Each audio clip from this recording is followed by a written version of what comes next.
Hi everybody, it's Mehtab. Happy Friday wherever you are out there. I hope you're having a gorgeous day. So today we are talking about chronic stress and the physical body and what it goes through when it's been exposed to a prolonged bout of stress. So let's get into it. When we experience stress, the brain signals our adrenals to secrete hormones like epinephrine and cortisol, and that helps us respond to stressors in our life. Now, it's a good thing if it occurs infrequently, right? We need that response. It's good for fat burning, it's good for, like a small amount of stress to deal with it, right? That's why it actually gets secreted.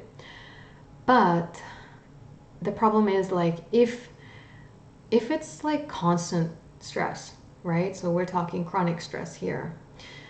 The production of cortisol becomes dysregulated. So it's like in excess because there's just so much stress in the body. The adrenals are going to be pumping it out hard and fast. Now, what happens when you've got too much in the body, right? You will probably experience a breakdown of your muscle tissues. In men, you might have like reduced testosterone production, which can lead to erectile dysfunction, low libido in men and in women as well. Women, you might have like problems with your period, ovulating if you're trying to have a baby.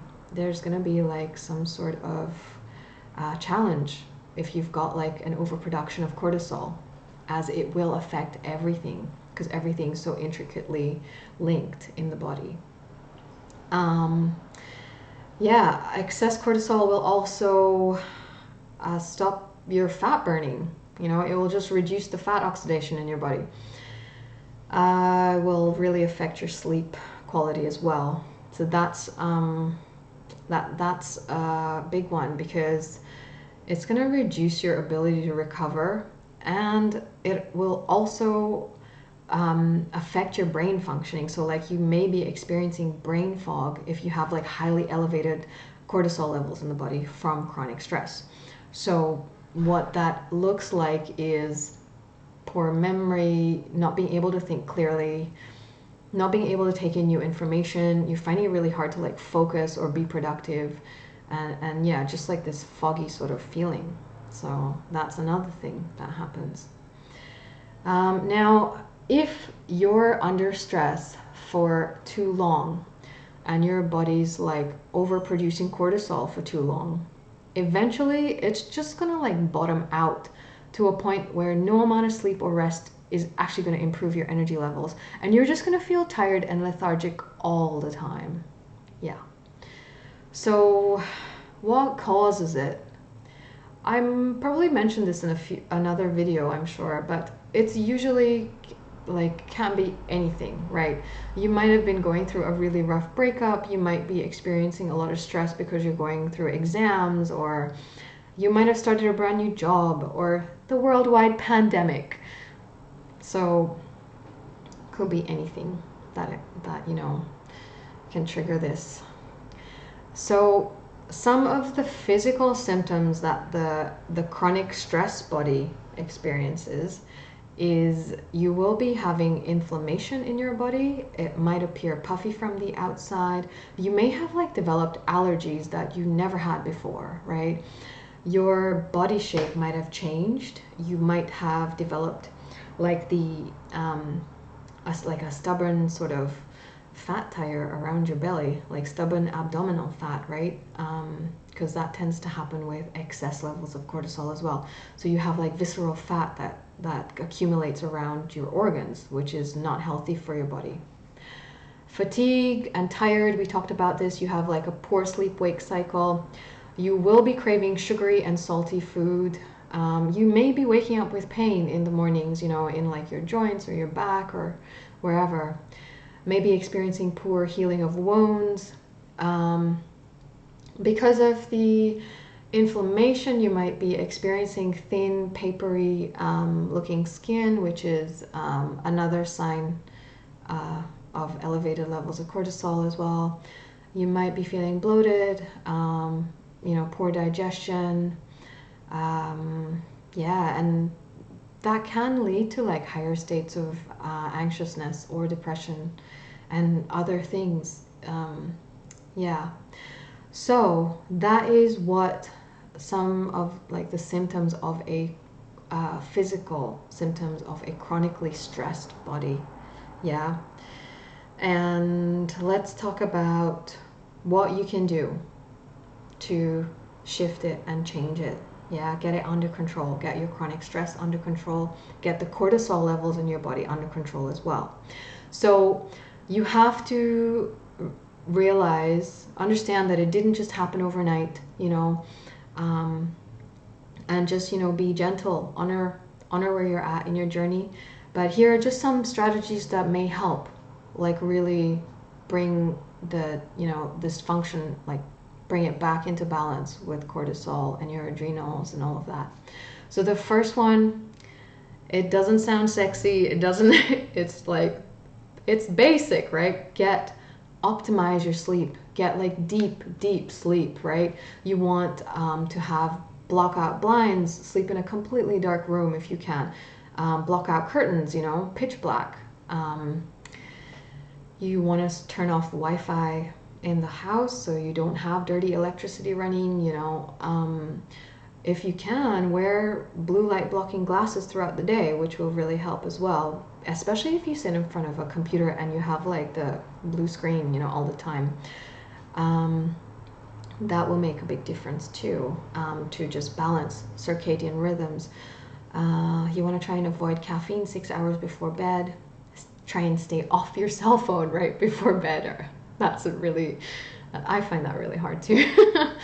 And just try and keep a consistent sleep schedule. So you want to try and wake up at the same time every day and go to bed at the same time every day, and just try and get consistent with that, and that will also really help.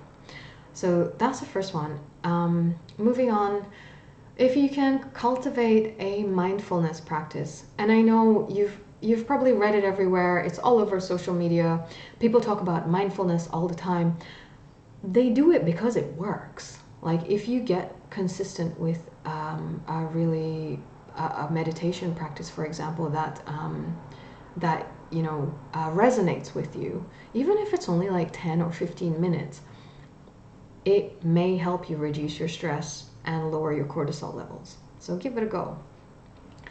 Other things like listening to music, making yourself laugh, that will really help as well. It's another way to keep your cortisol down, is to have fun and laugh. Sometimes we kind of get so serious with work and everything else, we forget that the point of being on the planet is to have fun and to experience joy and laughter and all of the things out there for us. Yeah, that's another one. If you have a pet, interacting with your pet can definitely reduce stress and lower your cortisol levels. Even if you don't have a pet, you can like hit up a friend that does and like go hang out with them, and you're going to reap similar benefits as well. This is one of my favorites. I love this. Breath work, deep breathing will stimulate. Is that right? Yeah. The parasympathetic nervous system, which will elicit a relaxation response in your body and your nervous system, and that will lower your cortisol levels. It's kind of like, when you go on holidays and say you went to Hawaii, and you get to the beach and you hire a sunbed with an umbrella and you just like lay down and relax, and you go, and you feel this wave of relaxation come over you. Deep breathing, if you have like a dedicated breath work practice, you can get to that sort of level of relaxation as well. I kid you not. Try it. Exercise, that's a really great one, right? Low to moderate intensity exercise, you try and get at least 30 minutes a day. That would be great. Those are some of the strategies that you can implement to start to lower your cortisol levels, especially if some of the physical symptoms of the chronically stressed body that I mentioned you're experiencing. If you're experiencing them, give them a go. Now, there are a couple of supplements. I've actually mentioned this on another video as well, I think. But just before, I will say I'm not a doctor. I don't play one on the internet. So as with any like new regime or supplementation, I recommend seeking medical advice, especially if you're pregnant or you're breastfeeding. That being said, fish oils, omega-3s are really good for lowering levels of inflammation and cortisol in the body. They've done studies on it, yeah. So you can actually get omega-3s from your diet. You can eat fish, you know, salmon, like stuff that's like wild caught, clean sourced, you know, ethically sourced would be really good for your body. Or you can supplement with an omega-3 supplement. When you do buy fish oil capsules, make sure you get them in like a blocked out container, or glass bottle would be great, because then you know they're like high quality and the fats haven't gone rancid.